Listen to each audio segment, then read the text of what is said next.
Herkese merhaba arkadaşlar, kanalıma hoş geldiniz. Yepyeni bir video ile karşınızdayım. Arkadaşlar, bugünkü videomuzda Türkiye'nin güzel oyuncusu Ebru Şahin ve eşi Cedi Osman'dan yepyeni görüntüler geldi. Ben de bu görüntüleri sizler için YouTube kanalımda video halinde sunuyorum.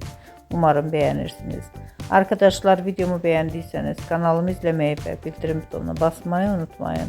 Şimdilik benden bu kadar olsun. Yeni videomuzda görüşmek üzere. Hoşça kalın.